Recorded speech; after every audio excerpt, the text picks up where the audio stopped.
ഇതാണ് നമ്മുടെ rat road. India's first hand made rat road എന്നാണ് ഞാൻ തന്നെ പറയുന്നത്.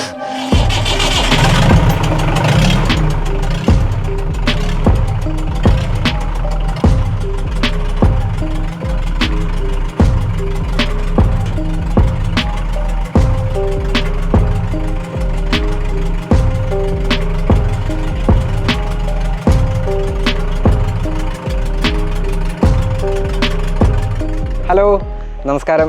എൻ്റെ പേര് രാകേഷ് ബാബു. ഞാൻ ഇവിടെ ആലപ്പുഴ ജില്ലയിൽ ചേർത്തലയിലാണ് താമസിക്കുന്നത്. സുഡൂസ് കസ്റ്റം എന്ന് പറഞ്ഞ ചെറിയൊരു ഇൻസ്റ്റാഗ്രാം പേജൊക്കെ ഉണ്ട്. ചെറിയ വണ്ടികളൊക്കെ ഉണ്ടാക്കുന്ന പരിപാടിയാണ്. അപ്പോൾ ഈ പിള്ളേർക്ക് വേണ്ടിയിട്ടുള്ള പാർക്കിലോടുന്ന വണ്ടികളൊക്കെയാണ് കൂടുതലും ചെയ്യുന്നത്. റിയൽ സൈസ് വണ്ടിയുടെ മിനിയേച്ചർ, അതാണ് ഇരുന്ന് ഓടിക്കാവുന്ന ടൈപ്പ് മിനിയേച്ചർ, അങ്ങനത്തെ വണ്ടികളാണ് ചെയ്യുന്നത്. കുഞ്ഞുനാൾ മുതലേ ചെറിയ വണ്ടികൾ ഭയങ്കര ഇഷ്ടമായിരുന്നു.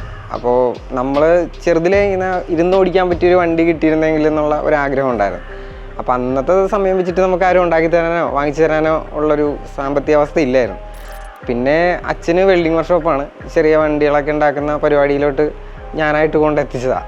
മിനിയേച്ചർ വണ്ടിയിലോട്ട് വരുന്നതെന്ന് വെച്ചാൽ ഈ പണ്ടത്തെ ആഗ്രഹം മനസ്സിൽ കിടക്കുന്നതുകൊണ്ട് ഒരു ചെറിയ വണ്ടി ഉണ്ടാക്കണമെന്നൊരാഗ്രഹം ഉണ്ടായി. അങ്ങനെ സുസുക്കി സാമറയുടെ എഞ്ചിൻ വെച്ചിട്ട് ഒരു ബീറ്റിലിൻ്റെ ഒരു മിനിയേച്ചർ ചെയ്തു. അങ്ങനെയാണ് ഈ ഇൻസ്റ്റാഗ്രാം പേജും യൂട്യൂബ് ചാനലൊക്കെ ചെയ്യാൻ തുടങ്ങി. അപ്പോൾ അത് കണ്ട് കുറച്ച് ആൾക്കാരൊക്കെ വരാൻ തുടങ്ങി. അങ്ങനെ ഇതിനാവശ്യക്കാർ വരാൻ തുടങ്ങി. അങ്ങനെ നമ്മൾ ചെറിയ വണ്ടികൾ ഉണ്ടാക്കുന്ന പരിപാടിയായി. ഇപ്പോൾ കൂടുതൽ ഇലക്ട്രിക് വാഹനങ്ങളാണ് പിള്ളേർക്ക് വേണ്ടിയിട്ട് ചെയ്യുന്നത്. മിനിയേച്ചർ ജീപ്പ്, കാർ, അങ്ങനെ കുറച്ചധികം വണ്ടികൾ ഇപ്പോൾ ചെയ്യുന്നുണ്ട്. ഇത് റോഡ് ലീഗലല്ല. ശരിക്കും പറഞ്ഞാൽ നമ്മൾ ഉണ്ടാക്കുന്ന വണ്ടി ആയതുകൊണ്ട് തന്നെ റോഡിൽ ഓടിക്കാൻ പറ്റത്തില്ല. വണ്ടികൾ കൂടുതലും നമ്മൾ പാർക്കിലേക്കൊക്കെയാണ്. പിന്നെ ഒരുപാട് പ്രോപ്പർട്ടീസുള്ള ആൾക്കാർക്ക് വീട്ടിൽ ഓടിച്ച് കളിക്കാനായിട്ട് ചെയ്ത് കൊടുക്കാറുണ്ട്. അപ്പോൾ കൂടുതൽ ആൾക്കാർ കേരളത്തിന് വെളിയിൽ നിന്നാണ് വരുന്നത്. ഹൈദരാബാദ്, ബോംബെ, ഡൽഹിയിൽ നിന്നൊക്കെ നമുക്കിങ്ങനെ ഇൻസ്റ്റാഗ്രാം പേജ് കണ്ടിട്ട് ഓർഡർ വരുന്നുണ്ട്.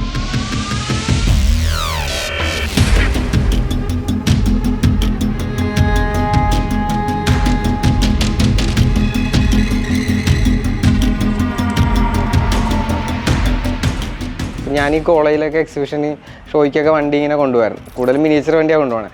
അപ്പോൾ ആദ്യമൊക്കെ ഈ ബീറ്റിൽ കൊണ്ടുവരുന്ന സമയത്തപ്പോൾ എല്ലാവർക്കും നല്ലൊരു കൗതുകമൊക്കെ ആയിരുന്നു. പിന്നെ നമ്മൾ ഈ ചെറിയ വണ്ടി മാത്രം കൊണ്ടുവരുമ്പോഴത്തേക്കും നമ്മൾ അതേ ചെയ്യുള്ളൂ എന്നൊരു തോന്നൽ പൊതുവെ എല്ലാവരുടെ ഒക്കെ ഉണ്ടായി. അപ്പോൾ അതൊന്ന് മാറ്റി പിടിക്കാൻ വേണ്ടിയിട്ട് എല്ലാവരും ഇപ്പം പൊതുവെ റാറ്റ് റോഡ് നമ്മുടെ ഇവിടെ അങ്ങനെ അധികം ഇല്ലെന്നല്ല. അപ്പോൾ നമ്മൾ ചെയ്ത ഇന്ത്യയിൽ ആദ്യമായിട്ടുള്ളൊരു വണ്ടിയാണ്. അപ്പോൾ കൊണ്ടുവരുമ്പം എന്തെങ്കിലും ഒരു വെറൈറ്റി ആയിട്ടൊരു സാധനം കൊണ്ടുവരണമെന്നുണ്ടായിരുന്നു. അങ്ങനെ ചെയ്തുകൊണ്ട് വന്നാണ് ഈ റാറ്റ് റോഡ് എന്ന് പറയുന്ന സാധനം. വെളി രാജ്യത്തുള്ള വണ്ടിയാണ്, നമുക്ക് നേരിട്ട് കാണാനൊരു വഴിയില്ല. അപ്പം അങ്ങനെ നെറ്റിൽ നിന്ന് കുറച്ച് ഫോട്ടോസും വീഡിയോസൊക്കെ എടുത്തിട്ട് അത് നോക്കി ചെയ്തതാണ്. എൻജിൻ അംബാസഡറിൻ്റെ എഞ്ചിനാണ്. ബാക്കി കംപ്ലീറ്റ് നമ്മൾ കൈകൊണ്ട് ചെയ്തതാണ്. അപ്പോൾ അതിൽ ഷാസി സി ചാനലാണ്.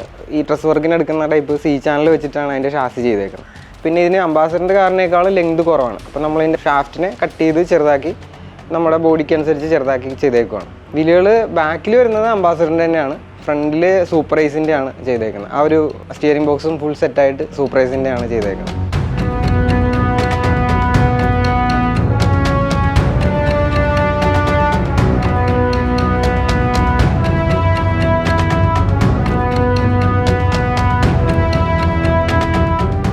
ഈ ഒരു ഗ്രില്ല് ശരിക്കും പറഞ്ഞാൽ അംബാസഡറിൻ്റെ റേഡിയേറ്റർ ഇതിൻ്റെ അകത്ത് വെക്കാനായിട്ടുള്ള സ്പേസ് ഇല്ലായിരുന്നു. ഇപ്പോൾ റേഡിയേറ്റർ നമ്മൾ ബോലേറോയുടെ റേഡിയേറ്റർ അതിൽ വെച്ചേക്കുന്നത്. അപ്പോൾ ആ റേഡിയേറ്ററിന് കവർ ചെയ്യുന്ന രീതിയിലുള്ളൊരു ഗ്രില്ല് നമ്മൾ കൈകൊണ്ട് ഉണ്ടാക്കിയെടുത്താണ്. പിന്നെ അതിൻ്റെ സെൻറ്ററിൽ ഗ്രില്ലിൻ്റെ കമ്പിയൊക്കെ പൊട്ടിച്ച് ഉള്ളിലേക്ക് വരുന്ന രീതിയിലുള്ളൊരു തലയോട്ടി.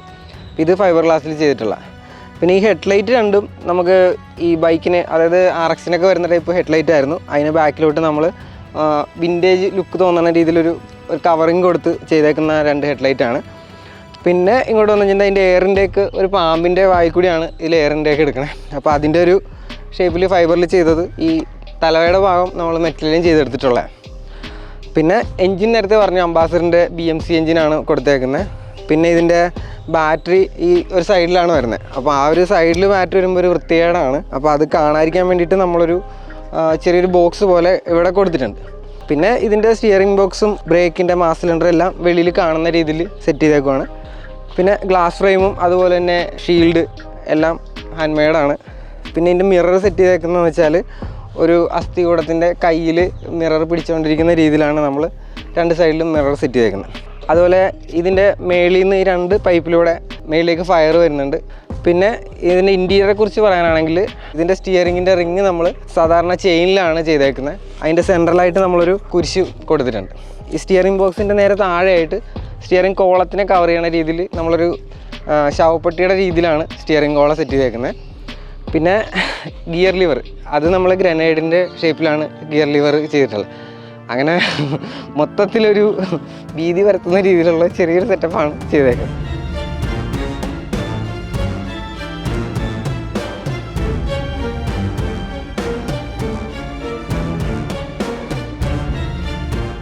നമ്മളൊരു റസ്റ്റി എഫക്റ്റാണ് വണ്ടിക്ക് കൊടുത്തേക്കണത്. പുറത്തെ കൺസെപ്റ്റ് എന്ന് വെച്ചാൽ നമ്മളിങ്ങനെ ഇൻറ്റീരിയറും ടയറും മാത്രം ഭയങ്കര നീറ്റായിരിക്കും, ബാക്കി വണ്ടി ഫുള്ളും റെസ്റ്റ് ആ ഒരു എഫക്റ്റ്. അപ്പോൾ അതുപോലെ ചെയ്യാനായിട്ട് ഒരു വെറൈറ്റിക്ക് വേണ്ടി ചെയ്തതാണ്. അപ്പോൾ അതിൻ്റെ പെയിൻറ്റിങ് വരെ നമ്മൾ സ്വന്തമായിട്ട് ചെയ്തതാണ്. അപ്പോൾ ഇതിൽ ഒരു തുരുമ്പ് പിടിച്ചൊരു ഡിസൈൻ തോന്നാൻ വേണ്ടിയിട്ട് ആദ്യം നമ്മളൊരു കോഫി ബ്രൗൺ കളർ അടിച്ചു. എന്നിട്ട് അതിൻ്റെ പുറത്ത് നമ്മൾ സാധാരണ എടുക്കണ ടൊമാറ്റോ സോസ് തേച്ച് വെച്ചു. എന്നിട്ട് ടൊമാറ്റോ സോസിൻ്റെ പുറമേ നമ്മൾ ഈ കാണുന്ന ഓഫ് വൈറ്റ് കളർ അങ്ങ് അടിച്ചു.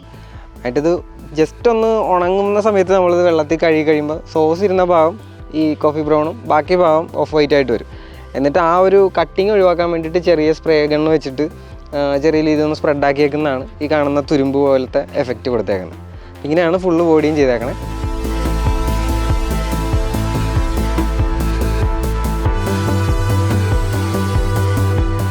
എൻജിൻ വെച്ചിട്ട് ചെയ്ത രണ്ടാമത്തെ വണ്ടിയാണിത്. ബാക്കി ബീറ്റിൽ നമ്മളൊരു 2 വീലറിൻ്റെ എൻജിനാണ് ചെയ്തത്. അതപ്പം കുറച്ച് ഫോട്ടോസൊക്കെ നോക്കിയിട്ട് ചെയ്തതാണ്. ചെറിയ അലൈൻമെൻറ്റ് വ്യത്യാസമൊക്കെ കാണിക്കും, പിന്നെ നമ്മളത് അഡ്ജസ്റ്റ് ചെയ്ത് പോവുക. അംബാസഡറിൻ്റെ ചെയ്ത സമയത്ത് ആദ്യമായിട്ടാണ് അത്രയും വലിയൊരു എൻജിൻ വെച്ചിട്ടൊരു വണ്ടി ചെയ്യണേ. അപ്പോൾ അതിൻ്റെ കുറച്ച് ബുദ്ധിമുട്ടൊക്കെ ഉണ്ടായിരുന്നു. അപ്പോൾ ഇവിടുത്തെ വർക്ക്ഷോപ്പിൽ ആശാന്മാരെയൊക്കെ വിളിച്ച് ചോദിച്ച് അവരുടെ കുറച്ച് ഐഡിയാസൊക്കെ പറഞ്ഞു തന്നിട്ട് അങ്ങനെ നമ്മൾ ചെയ്തു. എല്ലാ വണ്ടിക്കും സസ്പെൻഷൻ വരുന്നത് നമ്മുടെ ഈ ഒരു ഫ്രണ്ടിലെ ഈ റാമ്പിന് മേളിലോട്ട് ഇങ്ങനെ ലീഫ് വെച്ചിട്ടാണ് സസ്പെൻഷൻ വരുന്നത്. ഇതിൽ നമ്മൾ കൊടുത്തേക്കുന്നത് വെച്ചാൽ ലീഫിനെ കമത്തിയാണ് സെറ്റ് ചെയ്തേക്കുന്നത്. കമത്തി സെറ്റ് ചെയ്യുമ്പോഴത്തേക്ക് ഈ ഫുൾ എഞ്ചിൻ്റെ വെയിറ്റ് ആ ഒരൊറ്റ ലീഫിൽ വരും. സാധാരണ എല്ലാ വണ്ടിക്ക് 2 സൈഡിൽ സെപ്പറേറ്റ് ലീഫിൽ വെയിറ്റ് വരണം. അപ്പോൾ ഇത് ഈ നടുക്കിരിക്കുന്ന രീതിയിലുള്ള ലീഫ് നമ്മൾ ഒരുപാട് സ്ഥലത്ത് അന്വേഷിച്ചിട്ടും കിട്ടാനില്ല. അവസാനം ഇത് ലാംബട്ര ഓട്ടോറിക്ഷയ്ക്ക് വരുന്ന ലീഫാണ്. അപ്പോൾ ആ ലീഫിൻ്റെ എണ്ണം കൂട്ടിയിട്ട് അതാണ് നമ്മൾ കമത്തി വെച്ചേക്കുന്നത്.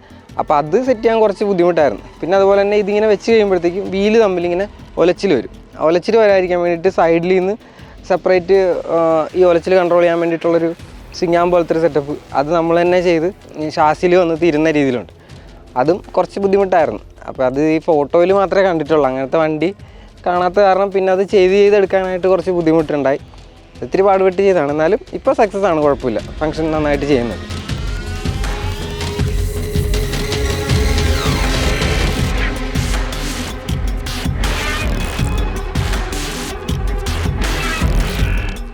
ശരിക്കും ഞാനൊരു കേരള ഗവൺമെൻറ് സ്ഥാപനത്തിൽ ഓട്ടോകാസ്റ്റ് എന്ന് പറഞ്ഞൊരു സ്ഥാപനത്തിൽ വർക്ക് ചെയ്യുമായിരുന്നു. ഇൻസ്റ്റാഗ്രാമിൽ നിന്ന് ഇങ്ങനെ കുറേ ആൾക്കാർ ഓർഡറൊക്കെ തരാൻ തുടങ്ങി. ഇപ്പോൾ ഞാൻ ജോലിക്ക് പോയിക്കൊണ്ടിരുന്നപ്പോൾ പാർട്ട് ടൈം ആയിട്ടായിരുന്നു ഇത് ചെയ്തുകൊണ്ടിരുന്നത്.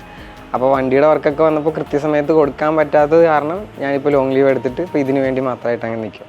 ഇതിപ്പോൾ ചെയ്യാനായിട്ട് ഏകദേശം ഒരു 4 മാസം എടുത്തു. കാരണം നമുക്ക് ഇവിടെ സ്വന്തം വർക്ക് പെൻഡിങ് ആണ് എപ്പോഴും. നമ്മൾ മറ്റുള്ളവരെ വർക്ക് ചെയ്തിട്ട് സമയം കിട്ടുന്നതനുസരിച്ചാണ് ചെയ്തു പോകുന്നത്. അപ്പോൾ അതുകൊണ്ടൊരു 4 മാസം എടുത്തു അത് തീരാനായിട്ട്. പൊതുവേ നമ്മളിവിടെ കൊണ്ടുവരുന്നത് നമ്മുടെ നോർമൽ കാറിൽ കുറച്ച് എക്സ്ട്രാ ഫിറ്റിങ്സ് ഒക്കെ വെച്ചിട്ടുള്ള ഒരു വണ്ടിയാണ്. അപ്പോൾ ഇത് നമ്മൾ ഫുള്ളി ഹാൻഡ് മെയ്ഡായിട്ടൊരു സാധനം ഇറക്കിയപ്പോഴത്തേക്കും ആൾക്കാരുടെ ഭാഗത്ത് ഭയങ്കര സപ്പോർട്ടാണ് എല്ലാവർക്കും.